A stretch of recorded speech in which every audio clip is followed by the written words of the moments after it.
Hello everyone, मैं हूं देव परमार। आप देख रहे हैं मेरा यूट्यूब चैनल टीचिंग आइडियाज़। आज मैं 9th क्लास की बायोलॉजी का जो हमारा फर्स्ट चैप्टर चला है, इंट्रोडक्शन ऑफ बायोलॉजी, उसके एक और टॉपिक के साथ हाजिर हुआ हूं। एक्चुअली हम हिस्ट्री ऑफ बायोलॉजी को जो वो डिस्कस कर रहे हैं, जिसका फर्स्ट पार्ट जो है वो पहले आ चुका है। और उस फर्स्ट पार्ट में मैंने ओरिजिन ऑफ बायोलॉजी और contribution of Muslim scientist, golden period of biology और उनके काम पे जो है वो डिस्कस किया है। अगर आपने अभी तक वो वीडियो नहीं देखा है तो आप इस आई बटन पे जो है वो क्लिक करके उस वीडियो को देख लें, ताकि जो आप सब्जेक्ट पढ़ रहे हैं उस सब्जेक्ट की थोड़ी बहुत तारीख आपको आनी चाहिए। तो इस हिसाब से बायोलॉजी की तारीख जो है वो कवर करने के लिए, बायोलॉजी की ओरिजिन को समझने के लिए आपको जो है वो वीडियो देखना चाहिए। और आपको ये भी वीडियो देखना चाहिए क्योंकि इस सेकंड पार्ट में मैं जो है वो डिस्कस कर रहा हूँ अदर बायोलॉजिस्ट, वो बायोलॉजिस्ट जो मुस्लिम नहीं है, मुस्लिम पीरियड के बाद आए हैं और उन्होंने बायोलॉजी की जो है वो डेवलपमेंट के लिए या साइंस की जो है वो डेवलपमेंट के लिए क्या क्या काम किए और क्या उनका कंट्रीब्यूशन रहा है, जो आज हम आसानी या इजीली जो है उसको स्टडी कर रहे हैं। और उनकी कंट्रीब्यूशन से हम जो है वो इस पीरियड के अंदर जो बहुत सारी चीज़ें जो है वो आसान लर्न कर रहे हैं। अगर आप इस चैनल पे न्यू हैं तो आप अभी जो है वो सब्सक्राइब कर लें और वीडियो को लाइक एंड शेयर करें। तो आप चलते हैं हमारे वीडियो की तरफ।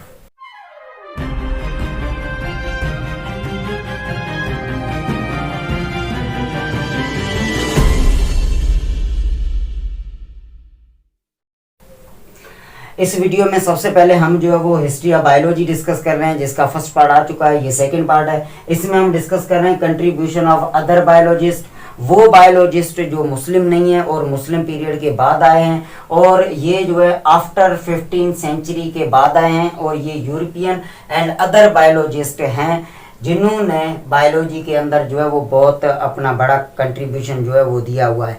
तो ये बायोलॉजिस्ट जो है ये 15th सेंचुरी के बाद है, क्योंकि 8 से 15th सेंचुरी तक जो है वो मुस्लिम पीरियड रहा था। और उस टाइम जो है वो मुस्लिम की जो है वो ऐसा समझे कि हुक्मरानी थी जनरल साइंस और बायोलॉजी जैसी साइंसेस पे।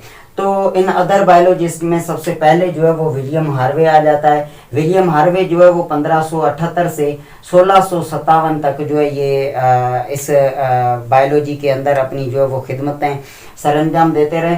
इन्होंने सबसे पहले जो है described circulation of blood in human body, इंसान के जिस्म के अंदर ब्लड की जो सर्कुलेशन हो रही है 2 पैटर्न पे, एक सिस्टमिक सर्किट और दूसरा जो है पल्मोनरी सर्किट, इसको डिटेल से जो है वो विलियम हार्वे ने सबसे पहले जो है 15th सेंचुरी के फर्स्ट बायोलॉजिस्ट हैं, उन्होंने जो है इसे तफसील से जो है वो बयान किया हुआ है। इसके बाद जो है वो गैलीलियो आ जाते हैं 1610 में।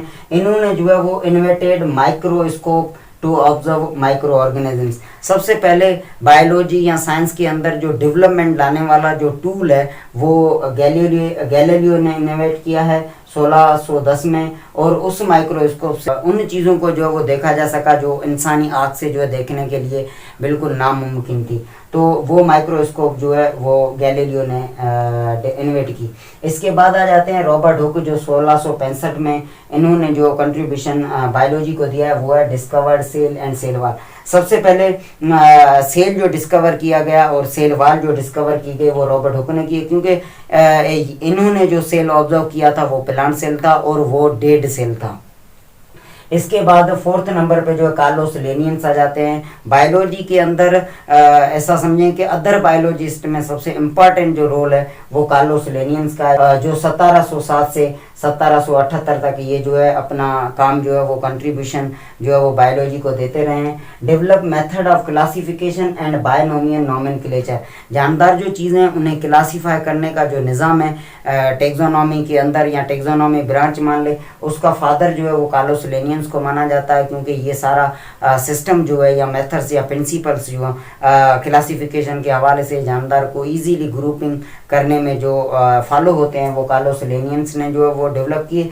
और साइंसी नेम जो जानदार चीज़ों को दिया जाता है वो सिस्टम बायनोमियल नोमेनक्लेचर जो है वो भी कार्लोस लिनियंस ने जो है वो डेवलप किया हुआ है। और इसके बाद 5th नंबर पे शिलाइडन एंड शेवान आ जाते हैं, जो 1800 1838 और 1839 में इन्होंने जो है वो बायोलॉजी के अंदर बहुत ही बड़ा काम किया, क्योंकि इन दोनों ने जो है वो इंडिविजुअली प्लांट सेल और एनिमल सेल की स्टडी की है। मसलन के शेलाइडन ने जो है वो प्लांट सेल की डिटेल से स्टडी की है, और शेवान ने जो है वो एनिमल सेल की डिटेल से स्टडी की है, और उसके बाद जो है इन्होंने दोनों ने इकट्ठे होकर या ज्वाइंटली जो है वो सेल थ्योरी की जो है वो कुछ फर्स्ट 2 पॉइंट्स जो है वो इन्होंने प्रपोज किए।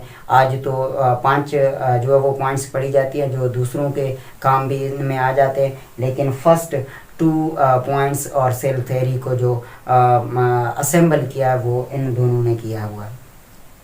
इसके बाद जो है वो आ जाते हैं 6 नंबर पे लॉयस पास्चर। लॉयस पास्चर को जो है वो माइक्रोबायोलॉजी का फादर माना जाता है, क्योंकि सबसे पहले बैक्टीरिया को जो है वो डिस्कवर इन्होंने किया, और इन्होंने जो है बैक्टीरिया जो है वो टीबी के कारण है, और टीबी जो है वो बैक्टीरिया के कारण होती है, ये सबसे पहले बात जो है वो लॉयस पास्चर ने डिस्कवर की। उसके बाद जोसेफ लिस्टर आ जाते हैं 1860 में। इन्होंने जो है discovered antiseptic that is iodine and carbolic acid.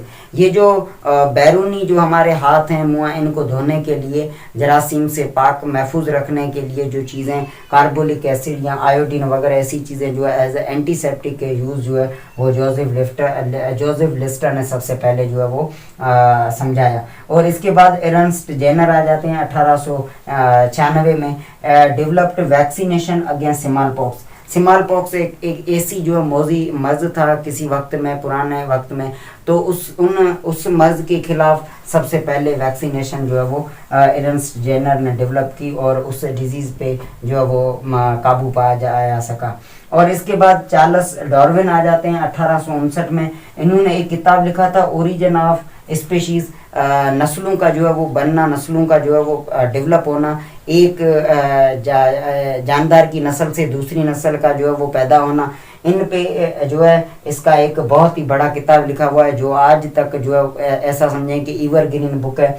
इन्होंने इवोल्यूशन के अंदर जो है बहुत बड़ा कंट्रीब्यूट किया हुआ है। इवोल्यूशन समझाने के लिए इन्होंने थ्योरीज और मैकेनिज्म जो वो सारा है वो चार्ल्स डार्विन ने जो है वो अच्छे तरीके से अपने बुक में समझाया हुआ है। उसके बाद ग्रेगर जॉन मेंडल आ जाते हैं 1822 से 1884 तक, और ये जेनेटिक्स के जो है वो फादर हैं जेनेटिक्स, जिसको मैकेनिज्म ऑफ जीन हम पढ़ते हैं। ये सारा काम जो है वो ग्रेगर जॉन मेंडल ने हमें बताया, और इन्होंने हेरेडिटी के लॉ जो है वो भी ग्रेगर जॉन मेंडल के डेवलप किए हुए हैं।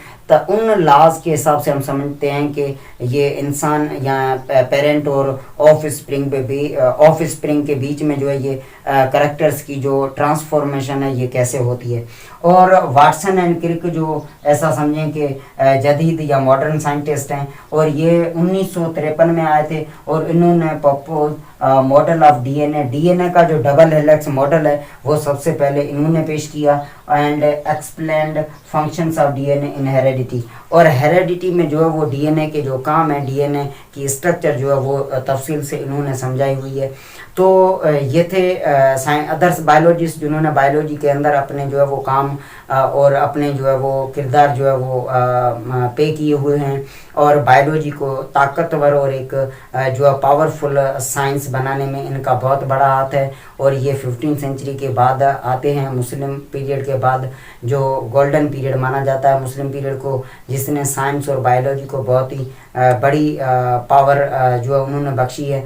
तो अगर आप किसी भी साइंस को पढ़ना चाहते हैं तो आपको उसकी थोड़ी बहुत हिस्ट्री आनी चाहिए, और कौन साइंटिस्ट ने कौन सा काम किए हुए ये आपको पता होना चाहिए, तभी आप जो है वो आगे या एडवांस लेवल पे जो कॉन्सेप्ट हैं उनको अच्छे तरीके से लर्न कर सकते हैं। तो मिलते हैं नेक्स्ट वीडियो में, तब तक के लिए बाय बाय।